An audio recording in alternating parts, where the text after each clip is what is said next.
St. Nicholas Home started off in 1926 in Melaka and it moved to Penang in 1931 as a school for the blind and visually impaired children. Since then, it has grown into a centre offering various services for the visually impaired community. As the morning begins at St. Nicholas, let us delve into a day of this dedicated educator exploring his passion for teaching and the transformative impact he has on his students. Too complicated. Don't have knowledge how to set up. Very difficult for you to set up and maintain. For teaching visually impaired, it's not simple as other people or public things because it depends on the condition.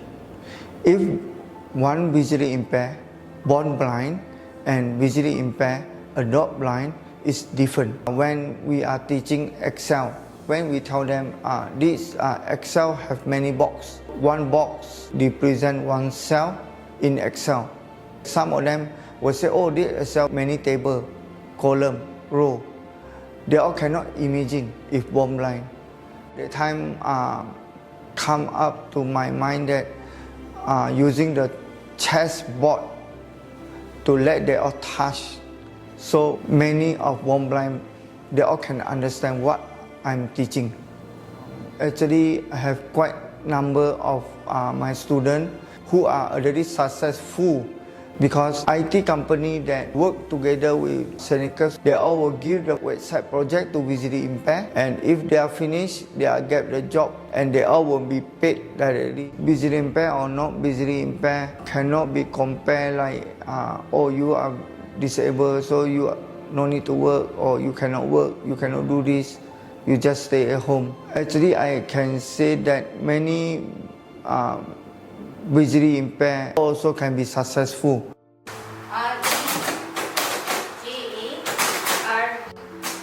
A braille is dots. They got 6 dots. From the 6 dots become alphabet, can become numbers, can become mathematic codes and other symbols, including other languages. If you cannot see from standard 1 until form 5, you must use braille, because in the school especially, they will use braille to learn their lesson.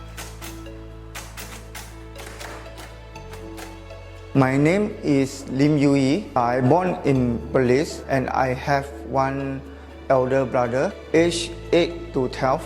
Actually, we stay with my grandma. Since my mother and father young, they are working in Singapore.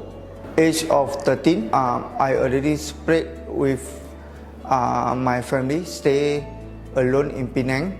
This is the place that I will start my life here. I will stay in Penang until my last moment.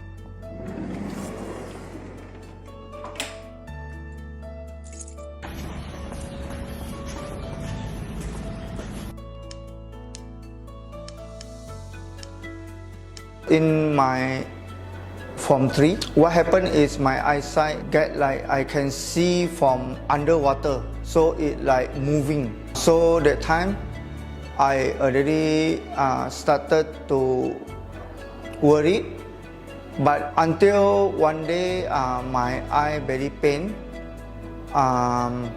and my teacher brought me to Island Hospital. And doctor told me that, and told my teacher that I need to prepare. One day I can become blind.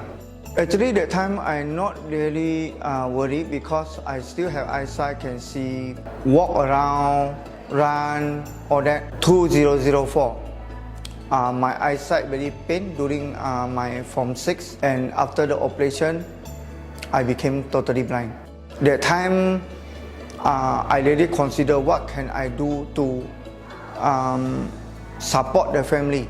I wrote 129 resume and letter to company, private company and government, but all the letter that I sent out been returned back to me. Some of it even not come back to me. I get the call say that in St. Nicholas have new IT training. That time in 2009, I start to learn computer and get my certificate. Until 2012, I've been selected to represent blind from Malaysia to study about technology and computer in Japan. So after I came back, I working as IT instructor until today.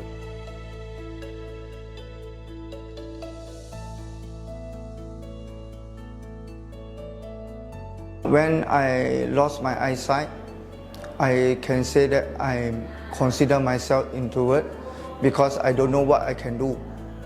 And I only can stay at home, listen to the news. I even cannot walk out from my home by myself because I cannot see. Until I start learning computer in Pneh. So that is make me more confident on myself. According to the PWD Act 2008, so the Act actually is to provide equal access to the person with disabled. So this Act actually to provide a protection to them whereby they also have a freedom and also access as usual as us to walk, navigate, and also taking public transport, and also have a fair equal access to enjoy the facility in the country. Sometimes people keep on saying you can't see, and then they will have limitation to get a job. And even some of the public, they don't have the awareness, right?